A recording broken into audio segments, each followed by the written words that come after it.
अस्सलामुअलैकुम और खुशामदीद। चलें आज एक सफर पर चलते हैं एडवेंचर नगर की गलियों में, जहां ना एक बड़ी ही मजेदार और अनोखी कहानी हमारा इंतजार कर रही है।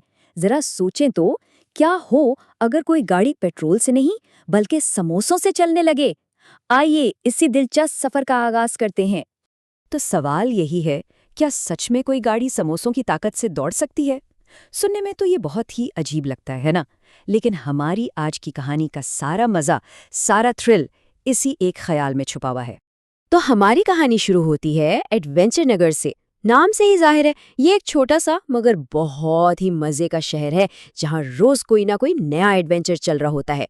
और इस शहर के सबसे मशहूर हीरो वो हैं मोटू और पतलू। अब ये दोनों दोस्त हैं तो पक्के, लेकिन एक दूसरे से बिल्कुल आप कह लें कि उल्ट हैं। एक तरफ है मोटू, जिसकी दुनिया ही समोसों के इर्द गिर्द घूमती है, और दूसरी तरफ है उसका शार्प ज़हीन दोस्त पिटलू, जिसका दिमाग हर मुश्किल का हल चुटकियों में निकाल लेता है। तो एक की ताकत उसका पेट है और दूसरे की ताकत उसका दिमाग। तो हुआ यूं कि एक दिन ये दोनों बाजार में घूम रहे थे कि इनकी मुलाकात हो गई शहर के मशहूर मोजिद डॉक्टर झटका से। और डॉक्टर झटका के पास ना उन्हें दिखाने के लिए कुछ बहुत ही खास चीज थी, एक ऐसी इजाद जो बस सबको हैरान कर देने वाली थी। डॉक्टर झटका ने बड़े फख्र से ऐलान किया कि उन्होंने एक ऐसी गाड़ी बना डाली है जो पेट्रोल पर चलती ही नहीं है। तो फिर सवाल तो बनता है कि आखिर ये गाड़ी चलती किस चीज से है? जी हाँ, समोसों से। बस ये सुनना था कि मोटू की तो जैसे ईद ही हो गई। उसे तो यकीन ही नहीं आ रहा था कि उसकी दो सबसे पसंदीदा चीज़ें, यानी सवारी और समोसे, अब एक साथ मिल गई हैं। फिर क्या था, डॉक्टर झटका ने मोटू को गाड़ी ट्राई करने की इजाज़त भी दे दी। और बस फिर क्या था, मोटू ने फौरन कुछ गर्मा गर्म समोसे खाए और सीधा जा बैठा ड्राइविंग सीट पर। पटलू बेचारा उसे समझाता रहा कि भाई एहतियात करना, लेकिन जैसे ही समोसों की एनर्जी एक्टिवेट हुई, गाड़ी ने जो रफ्तार पकड़ी, वहीं से असल एडवेंचर शुरू हो गया। शुरू शुरू में तो सब कुछ बड़ा मजे का लग रहा था। गाड़ी हवा से बातें कर रही थी और मोटू खुशी से चीख रहा था। लेकिन ये खुशी ज्यादा देर तक नहीं रहने वाली थी। और देखते ही देखते गाड़ी काबू से बाहर होने लगी। उस सड़क पर ऐसे नाच रही थी, कभी दाएं मुड़ती कभी बाएं, जैसे उसका अपना ही कोई दिमाग चल रहा हो। और फिर तो बस हद्दी हो गई, गाड़ी ने बाजार के बीचों बीच गोल गोल चक्कर काटना शुरू कर दिया। समझे, एडवेंचर नगर की सड़कों पर एक मजेदार किस्म का हंगामा खड़ा हो गया था और सारे लोग हैरानी से ये तमाशा देख रहे थे। इसी अफरा तफरी के बीच इंस्पेक्टर चिंगम भी मौके पर पहुंच गए। उन्होंने अपने खास अंदाज में गाड़ी को रोकने की भरपूर कोशिश की, लेकिन समोसों की ताकत के आगे उनकी भी एक न चली।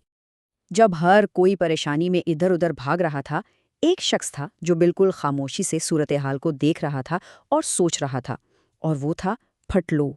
वो जान गया था कि यहाँ ताकत से नहीं, अक्ल से काम लेना पड़ेगा। पटलू फौरन समझ गया कि असल मसला है क्या। अरे भाई, मसला गाड़ी में नहीं था, मसला था समोसों की बहुत ज्यादा बेपनाह एनर्जी का। गाड़ी ओवरपावर्ड हो चुकी थी। पटलू ने फौरन एक जबरदस्त प्लान बनाया। पहला कदम, उसने मोटू को इशारा किया कि वो गाड़ी को सीधा डॉक्टर झटका की लैब की तरफ लेकर जाए। दूसरा कदम, वहां डॉक्टर झटका की एक खास मशीन थी। तीसरा कदम, वो मशीन उस एक्स्ट्रा एनर्जी को कंट्रोल कर सकती थी।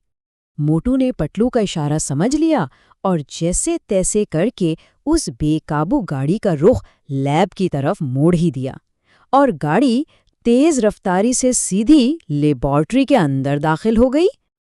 और जैसे ही गाड़ी लैब के अंदर पहुंची, डॉक्टर झटका की मशीन ने फौरन अपना काम शुरू कर दिया। मशीन ने गाड़ी की सारी एक्स्ट्रा समोसा एनर्जी को कामयाबी से जज्ब कर लिया, और आहिस्ता आहिस्ता गाड़ी की रफ्तार कम होते होते वो पूरी तरह से रुक गई। बाहर खड़े एडवेंचर नगर के लोगों ने पहले तो एक गहरा सुकून का सांस लिया, और फिर जब उन्हें एहसास हुआ कि वो कितने बड़े और मजे के तमाशे का हिस्सा बने हैं, तो सबकी हंसी निकल गई। तो आखिर में इस एडवेंचर का इख्तिताम सबके लिए अच्छा रहा। डॉक्टर झटका ने वादा किया कि वो अपनी इस इजाद को और भी सेफ बनाएंगे। मोटू को उसकी बहादुरी का इनाम मिला, यानी कि और भी बहुत सारे समोसे। और पटलू, वो अपने दोस्त को खुश देखकर मुस्कुराता रहा। और ये बात हमें इस कहानी के सबसे अहम सबक तक ले आती है कि देखें, जल्दी में और बिना सोचे समझे किए गए काम अक्सर मसाइल पैदा कर देते हैं, लेकिन अगर अकल और टीम वर्क से काम लिया जाए ना, तो हर मुश्किल को आसानी से हल किया जा सकता है।